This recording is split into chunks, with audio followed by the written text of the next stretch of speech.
Hello student, आपका बहुत बहुत स्वागत है हमारी हिंदी की ऑनलाइन क्लासेस में। और स्टूडेंट, जैसा कि आप जानते हैं, मैंने आपको बताया था कि नेक्स्ट क्लास में हम वितान अपनी बुक को शुरू करेंगे।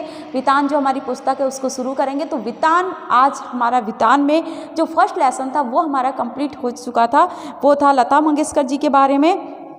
और दूसरा आज हमारा लेसन है राजस्थान की रजत बूंदें। तो चलिए जल्दी से शुरू हो जाइए और अपनी बुक ओपन कीजिए। वितान बुक आपके पास होनी चाहिए। आपको पता ही है वितान सभी के पास है, आप जानते हैं इसमें, क्योंकि ऑलरेडी हम इसका एक चैप्टर पढ़ चुके थे हमारे फर्स्ट टर्म में जो आया था उसके लिए। अब सेकेंड टर्म के लिए हमारा जो चैप्टर है राजस्थान की रजत बूंदें ये आने वाला है और आज हम इसी पार्ट को शुरू करेंगे। ठीक है, देखिए, राजस्थान की रजत बूंदें पाठ शुरू किया अनुपम मिश्र ने। किसने शुरू किया स्टूडेंट? आपको ध्यान रखना है, अनुपम मिश्र ने। प्रसिद्ध पर्यावरणविद अनुपम मिश्र द्वारा रचित पाठ में राजस्थान की रेतीली भूमि में पानी के स्रोत कुएं का वर्णन किया गया। अब देखो, आपको ध्यान रखना है, ये जो अनुपम मिश्र हैं ये पर्यावरणविद हैं, यानी कि पर्यावरण को बचाने के लिए, उसका संरक्षण करने के लिए ये काम करते रहे हैं। और इन्होंने क्या किया, आप जानते हैं ना राजस्थान के बारे में, राजस्थान की रजत बूंदें। रजत कहते हैं किसको, बताइए? रजत चांदी को, है ना, चांदी के समान, यानी कि जैसे धातु होती है, महंगी धातु, सोना चांदी, है ना।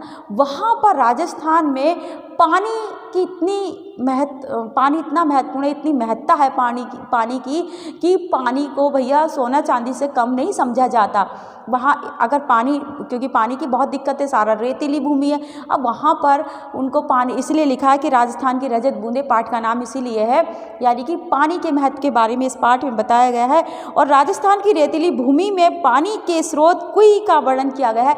राजस्थान में कुइयाँ खोदी जा रही थी। कुएं जानते हो आप?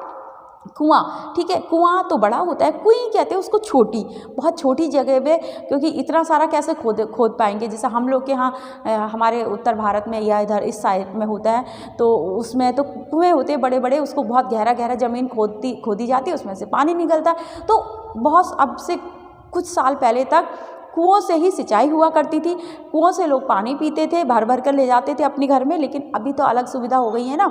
तो लेकिन राजस्थान में उस एक कुएं खोदी जा रही थी, कुएं यानी कि कुएं का छोटा रूप, ठीक है, पानी का एक स्रोत बन रहा था, उसी का वर्णन यहाँ पर किया है उन्होंने।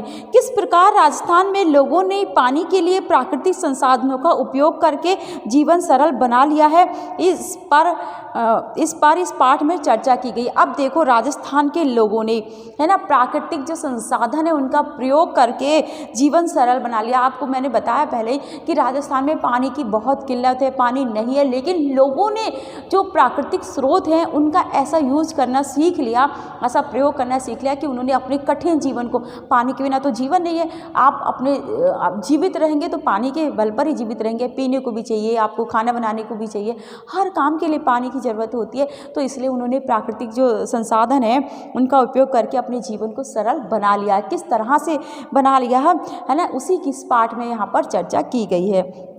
रेगिस्तान में रेत ही रेत है। अब रेगिस्तान में क्या है, रेत ही रेत है, तो वर्षा ना के बराबर होती है। आपको पता ही है कि रेत रेत क्यों है वहाँ पर, क्योंकि वर्षा वहाँ पर ना के बराबर होती है, इसीलिए वहाँ पर रेत ही रेत है। वर्षा अधिक भी हो तो रेत उसे सोख लेती है। और कभी ऐसा भी होता है कि बारिश बहुत होती है, लेकिन वहाँ पर जब इतनी सारी रेत ऑलरेडी हो गई है तो वो रेत सारे पानी को सोख लेती है। यहाँ रेत के नीचे खड़िया पत्थर की पट्टी बिछी हुई है।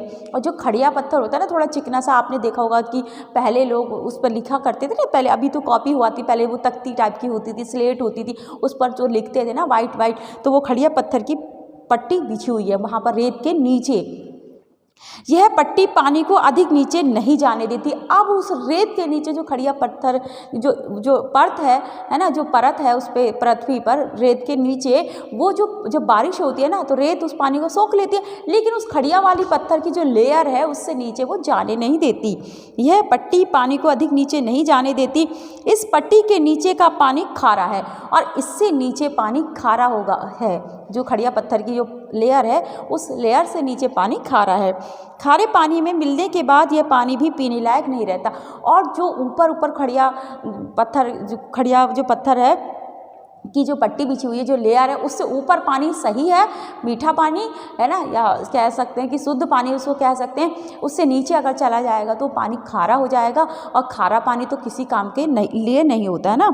तो खारे पानी में मिलने के बाद यह पानी भी पीने लायक नहीं रहता। लोगों ने वर्षा के अनुभव के आधार पर पानी को इसी खड़िया पत्थर की पट्टी से पहले प्राप्त करने का उपाय खोज निकाला। लोगों ने क्या किया कि उन्होंने सोचा वर्षा हुई और उसी खड़िया पत्थर पर जब तक खड़िया वाली लेयर पर वो पानी आए तभी वो उसको प्राप्त कर लेते हैं, उसको पा लेते हैं, ठीक है। इसी प्रयास का परिणाम था कुएं का निर्माण। और तब उन्होंने क्या किया था, उन्होंने आइडिया लगाया, उन्होंने विचार किया, उन्होंने उस समस्या का समाधान खोजा कि बारिश के पानी को कैसे प्राप्त करें। तो उन्होंने कुएं बनाने का उनको आइडिया आया। तब उस कुएं का जो विवरण है, जो पूरा प्रोसीजर है, वही यहाँ पर बताया गया कि कुएं क्या होती है, कैसे वो खोदी जाती है, कि ठीक है, किस लिए खोदी जाती है ये तो हम जान ही गए, लेकिन कैसे खोदी जाती है और उसको खोदने में, उसको बनाने में, उस पानी को प्राप्त करने में लोगों को किस किस समस्या का सामना करना पड़ता है, ठीक है। देखो, पसीने से तरबतर चेलवांजी कुएं के भीतर काम कर रहे थे। चेलवांजी है ना, जो कुआं खोदने वाले जो लोग होते हैं, कैसे थे, पसीने से तरबतर, क्योंकि राजस्थान में बहुत गर्मी पड़ती है, पसीने से बिल्कुल तरबतर थे और कुएं के भीतर काम कर रहे थे। जो कुइयाँ वो खोद रहे थे, जमीन खोद रहे थे, उसके अंदर काम कर रहे थे। कोई 30-35 हाथ गहरी खुदाई हो चुकी थी, 30-35 हाथ गहरी खुदाई हो चुकी थी और अब भीतर गर्मी बढ़ती ही जाएगी। अब जैसे जैसे ज़मीन में खुदाई होगी, क्योंकि आप जानते हैं राजस्थान तो सबसे बड़ा, सबसे गर्म जो राज्य है वो है, और रेत में इतनी गर्मी होती है, बहुत ज़्यादा वो गर्म हो जाती है। अब जैसे जैसे वो नीचे खोदते जा रहे थे तो वहाँ गर्मी बढ़ती जा रही थी।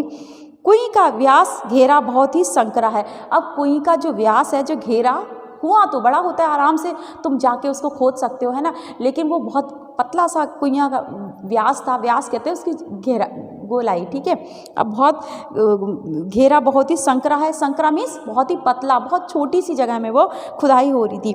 उखड़ू बैठे चेलवांजी की पीठ और छाती से एक एक हाथ की दूरी पर मिट्टी है ना, वो उखड़ू बैठा था और एक एक हाथ की दूरी पर मिट्टी थी, उसको बहुत मुश्किल हो रही थी खोदने में।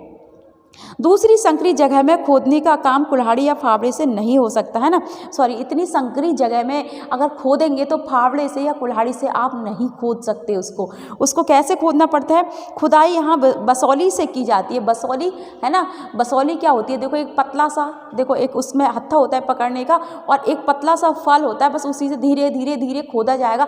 फावड़े में चौड़ा फल लगा होता है आगे, तो उससे ज़्यादा मिट्टी खुदती है, लेकिन उसके लिए ज़्यादा जगह की ज़रूरत होती है अगर हम फावड़े का यूज करेंगे या फिर हम किसी और चीज़ का, कुल्हाड़ी का यूज करें, है ना, ज़्यादा जगह चाहिए।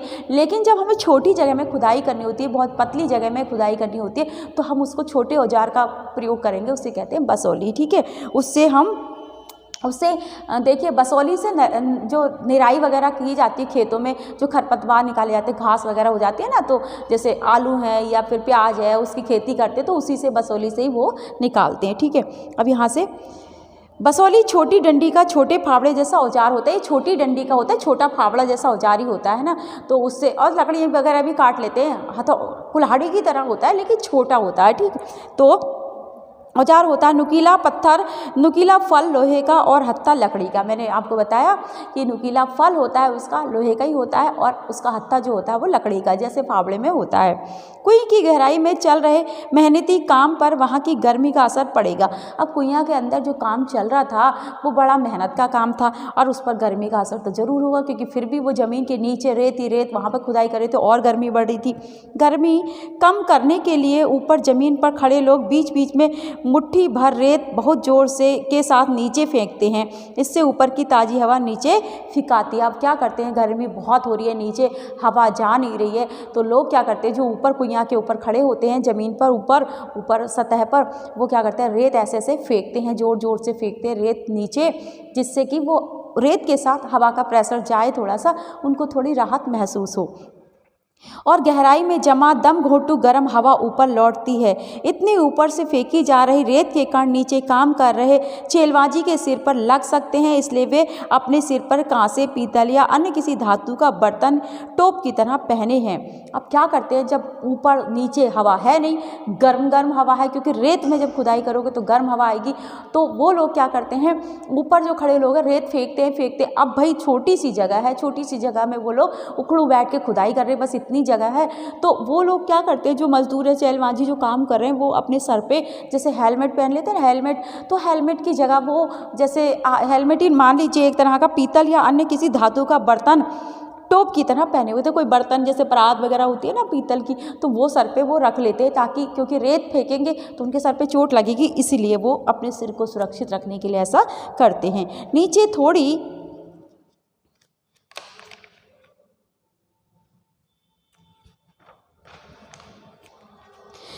थोड़ी खुदाई हो जाने के बाद चेलवांजी के पंजों के आसपास मलबा जमा हो गया है। अब देखो नीचे थोड़ी खुदाई कर दी उसने, चेलवांजी के पंजों के आसपास मलबा जमा हो जाएगा, जो मिट्टी जो रेत वो खोद रहा है वो जमा हो जाएगा।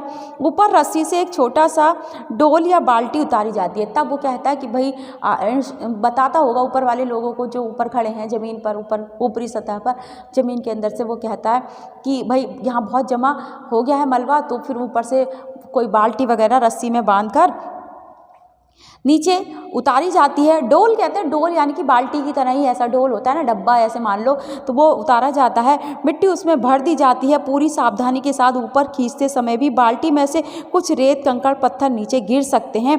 टोप इनसे भी चेलवाजी का सिर बचाएगा। अब जैसे ही वो बाल्टी नीचे डाली रस्सी से बांधकर, तो वो जो चेलवाजी जो काम कर रहे हैं वो उसमें भर देंगे, वहाँ जितना भी उन्होंने खुदाई की है वो मटेरियल, वो मलबा भरेंगे, और वो लोग ऊपर जो हैं वो उसको खींचेंगे, ऊपर खींचेंगे। तो भाई जब बाल्टी खींचेंगे तो हिलेगी ना ऐसे ऐसे करके, तो उनके सर पे भी गिर सकती है। तो वो जो परात या कुछ उन्होंने ओढ़ा होता है ना पीतल का बर्तन, तो वो भी उनके सर को बचाने का काम करती है। चेलवाजी यानी चेजारो कुएं की खुदाई और एक विशेष तरह की चिनाई करने वाले दक्षतम लोग है ना। अब ये चेलवाजी यानी चेजारो है ना, इनको कुएं की खुदाई करने का विशेष तरह का अनुभव होता है। हर कोई जाकर नीचे कुइयां में खुदाई नहीं कर सकता, एक्सपर्ट होते हैं ये लोग है ना, इनके पास ये वाली क्वालिटी होती है, दक्ष होते हैं ये अपने काम करने में, कुएं खोदने में। यह काम चेजा कहलाता है। और ये काम क्या कहलाता है, खुदाई करने का। चेलवाजी उन लोगों को कहते हैं जो वो खुदाई का काम करते हैं, और वो जो काम होता है खुदाई का वो चेजा कहलाता है। चेजारो जिस कुएं का बना रहे हैं, चेजारो जिस कुएं को बना रहे हैं वह भी कोई साधारण ढांचा नहीं है। कोई साधारण सा ढांचा नहीं होता कि ऐसे गोल गोल होल कर दिया ज़मीन में, कोई गड्ढा कर दिया, ऐसा नहीं होता। ये साधारण सा ढांचा नहीं होता। कुएं यानी बहुत ही छोटा सा कुआं। कुआं पुल्लिंग है, कुएं स्त्रीलिंग है ना। कुआं क्या होता है, पुल्लिंग, और कुएं स्त्रीलिंग। आप देखते हैं ना, कुआं खोदा, कुइयां खुदी, ऐसे बोलते हैं ना। तो कुआं अगर आपसे पूछा जाए कुआं कैसा शब्द है, पुल्लिंग है, और कुएं स्त्रीलिंग, क्योंकि वो बहुत छोटा होता है, बहुत पतला सा जगह होती है। ठीक है, यह छोटी भी केवल व्यास में ही है, गहराई तो इस कुएं की कहीं से भी कम नहीं है, केवल व्यास में छोटी है। व्यास यानी कि जो गहराई है उसका, जो कुआं होते हैं बहुत बड़ी बड़ी जगह में होता है, बहुत चौड़ा उसका जो होल होता है, जो उसको गड्ढा कहेंगे, बहुत चौड़ा होता है। लेकिन कुएं थोड़ी कम जगह में होती है, पतली सी होती है, लेकिन गहराई बराबर ही होती है। ऐसा नहीं कि कुआं की गहराई ज़्यादा होती है, कुइयां की कम होती है क्योंकि वो स्त्रीलिंग है, ऐसा कुछ नहीं होता। लेकिन बस उसका व्यास जो होता है, उसकी जो परिधि होती है, जो गहराई गोलाई होती है, वही कम होती है बस।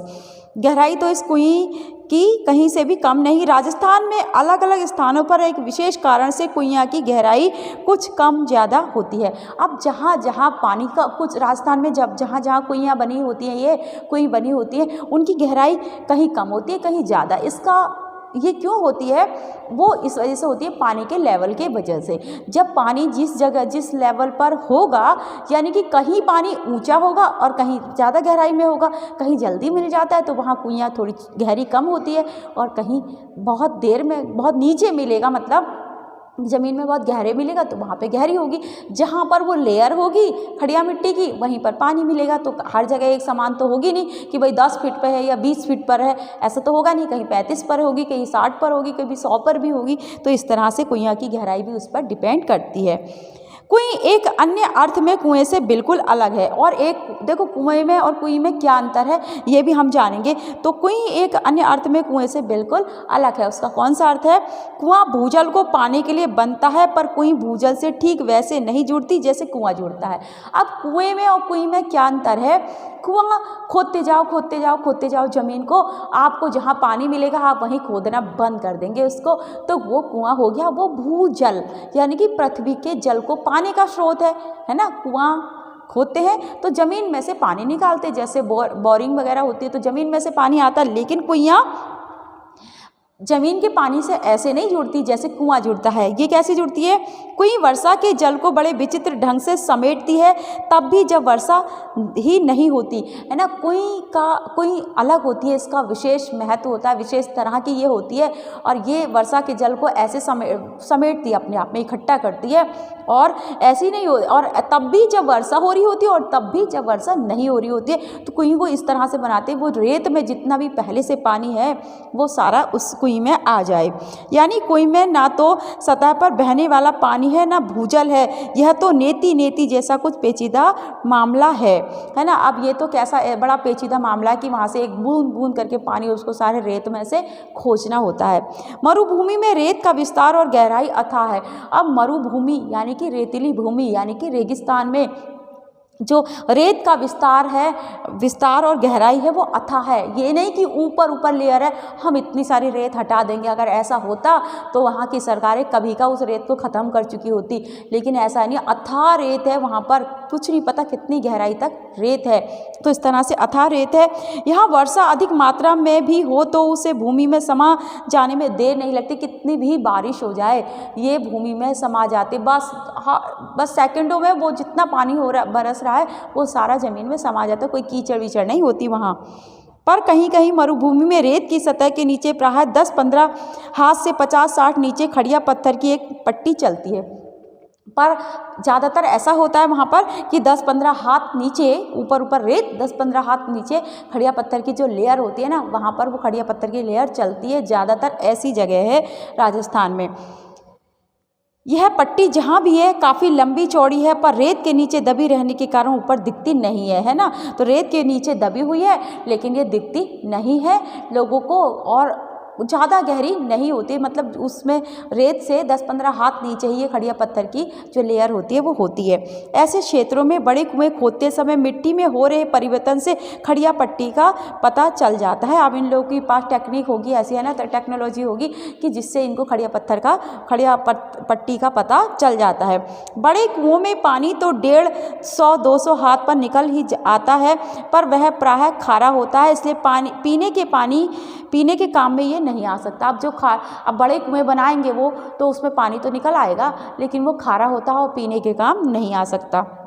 बस तब इन क्षेत्रों में कुइयाँ बनाई जाती है। पट्टी खोजने में पीढ़ियों का अनुभव भी काम आता है। पट्टियाँ कैसे खोजें कि कहाँ पर लेयर है। अब ये लोग क्या करते हैं, राजस्थान वाले ढूंढते हैं उनके पास जो भी टेक्नोलॉजी है उससे वो ढूंढते हैं रेत में कहाँ पर लेयर है, कहाँ पर वो लेयर मिलेगी उन्हें। खड़िया पट्टी की जो लेयर है वहाँ मिलेगी। अगर खड़िया पट्टी की लेयर उनकी पकड़ में आ रही है उनके यंत्रों के सहारे से, उनकी सहायता से, तो वहाँ पर उनको पता रहता है कि यहाँ पर पानी जरूर होगा, क्योंकि वो लेयर जो होती है पानी को रोक लेती है। ठीक है, तब यहाँ पे कुइयाँ बनाई जाती हैं। पट्टी खोजने में पीढ़ियों का अनुभव भी काम आता है। अब जो अनुभव है पीढ़ियों का, जो लोग होते हैं ना पुराने ज़माने के लोग, उनको तजुर्बा रहता है, उनको अनुभव रहता है। अब उनका अनुभव भी काम आता है। वो लोग बता देते देखो यहाँ पर मिट्टी ऐसी हो रही है, इसका मतलब इसके नीचे कुछ ही नीचे जाके खड़िया पट्टी होगी। बरसात का पानी किसी क्षेत्र में एकदम बैठे नहीं तो पता चल जाता है कि रेत के नीचे ऐसी पट्टी चल रही है। अब जब बारिश होती है तो बारिश जैसे हुई सारा पानी रेत सोख लेती है, लेकिन कहीं कहीं ऐसा होता है कि किसी क्षेत्र में वो जब देखते हैं बारिश हुई, जब पानी सूखता नहीं है जल्दी से, थोड़ा नमी है, गीलापन है या फिर पानी जमा है, तो वो समझ जाते हैं कि इस रेत के जस्ट नीचे थोड़ी 1-2 हाथ नीचे या 10-15 हाथ नीचे खड़िया पट्टी होगी, तो वहीं पर खुदाई करके वो कुएं बना लेते हैं। तो समझ रहे, इस तरह से लोगों को वहाँ के अनुभव है, जो पुराने लोग हैं उनको अनुभव है कि इस तरह से उनको पानी मिल जाता है।